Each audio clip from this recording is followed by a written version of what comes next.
Welcome to our exciting motorsport technology show, where speed meets innovation.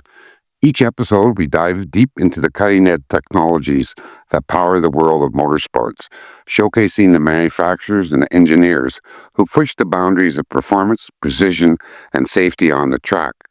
In today's episode, we're thrilled to introduce our viewers to a crucial component of racing dynamics: suspension systems. Specifically, we'll be focusing on a standout manufacturer in the automotive racing sphere, Pro Shocks. Known for their relentless pursuit of quality performance, Pro Shocks has carved a niche in the competitive world of motorsport by dedicating themselves to the innovation of shock absorbers designed to enhance vehicle handling and stability. Thanks for joining us, Greg. Can you tell us a little bit why you choose the Pro Shocks? Just a little bit of research I had done on Corvairs, found out that they really had super sloppy shock absorbers back, like all the cars back in the 60s and 70s. They weren't really into handling, but I had done some racing in the past, and I knew that Pro racing shocks would fit on this quite easily. They've got a really nice series of shock that can adapt to quite a few different vehicles, and with a car like this, you got to find stuff to adapt. And I knew it would give me, it's like no other shock that you can buy over the counter through any of the Napas or anybody like that. They can't get them, but through the racing division, they're fabulous and they're perfectly suitable for the street. Right. And this company that makes the Pro Shocks, they've been around for years, and they're kind of a world renowned for their precision of manufacturing. And I first started using Pro Shocks quite a long time ago, and they're completely rebuildable. The shocks can be made individually for each car, whatever weight that you want it, whatever rebounding that you want it. The shock is built to your specifications. Right. And they have different types of shocks. They have a triple adjustable, a double adjustable, a single adjustable, a fixed shocks. Yeah, mine are the take-apart series, where if you want to change anything, you do have to disassemble the shock, which is kind of nice, because if you end up running into a problem with the shock, you can replace just the one piece instead of the whole part. Right. And so that's a great thing. Yeah, so these Pro Shocks, these can be made simply as a plain old shock absorber like every other car would have, or they can be made into a coilover. You buy these sleeves and the adjusting nuts. These are iBox springs. These are 325 pounds per inch. I got them set. They're only adding about 200 pounds to the existing coils, but fully adjustable. Now I can raise my ride height up and down.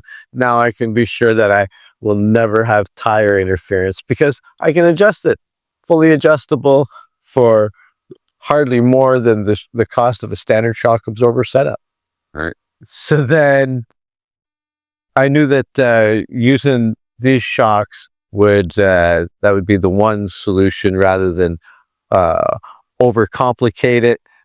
If I was going to be running this on the same course, regular and high stakes competition, I would want something like their triple adjustable, Right. Rebound, dampening, and then a little bit overall. It's good for that last little bit, but where this is a high performance daily driver, I'm not going to be for one specific road.